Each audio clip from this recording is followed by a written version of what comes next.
শেহতীয়াকৈ যি উচ্ছেদ কাৰ্যসূচী চলিছে, বাংলাদেশী মূলৰ লোকৰ দখলতে পৰিকল্পিতভাৱে তেওঁলোকে অসমৰ বহু হাজাৰ হাজাৰ লাখ বিঘা মাটি তেওঁলোকে দখলত ৰাখিছে, অবৈধ বেদখলকাৰী কবলত পৰিছে। অবৈধ বাংলাদেশীৰ বেদখলৰ সমান্তৰালভাৱে অবৈধ বাংলাদেশী ইয়াত বসবাস কৰাৰ সমান্তৰালভাৱে অসমত মৌলবাদী জেহাদী শক্তিৰ উত্থান ঘটিছে। এই গোটেই প্ৰক্ৰিয়াটোত যেতিয়া চৰকাৰে এটা উচ্ছেদ কাৰ্যসূচী আৰম্ভ কৰিছে আৰু নীতিসংগত ন্যায়সংগতভাৱে বিধি ব্যৱস্থাৰ মাজেৰে চৰকাৰে গোটেই বিষয়সমূহ আগবঢ়াই নিব লাগে, আৰু এই বিষয়সমূহক লৈ ৰাজনীতি কৰা পৰিলক্ষিত হৈছে।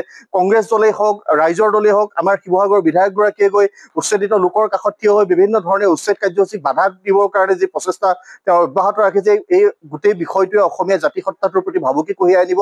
ইতিমধ্যে তেওঁলোকে ভাষাক লৈ আমাক ভাবুকি দিব পৰা সাহস তেওঁলোকে নিজৰ মাজত গোটাই ৰাখিছে, আৰু আহিব লগা সময়ত এনেকুৱা ধৰণে ৰাজনৈতিকভাৱে যদি কাৰোবাৰ নিজৰ স্বাৰ্থৰ বাবে যদি অসমীয়া জাতিটোৰ স্বাৰ্থক জলাঞ্জলি দিয়ে, আহিব লগা সময়ত জাতিয়ে ইয়াৰ দুৰ্ভোগ ভুগিব লাগিব, সেই কথা নিশ্চিত। সেয়েহে সময় থাকোঁতেই সকলোৱে ঐক্যবদ্ধ হৈ অসমীয়া জাতিটোক জীয়া জাতি হিচাপে বিশ্ব দৰবাৰত প্ৰতিষ্ঠা কৰিবৰ কাৰণে এটা প্ৰচেষ্টা অব্যাহত ৰাখিব লাগিব, আৰু এই প্ৰক্ৰিয়া আমি সকলোৱে আগবঢ়াই নিব লাগিব। সেইকাৰণে আমি সকলোকে ৰাজনীতি পৰিহাৰ কৰি, ক্ষমতাৰ ৰাজনীতি পৰিহাৰ কৰি জাতিটোৰ পক্ষত থিয় দিবৰ কাৰণে এই স্থানৰ পৰা আহ্বান জনাইছো।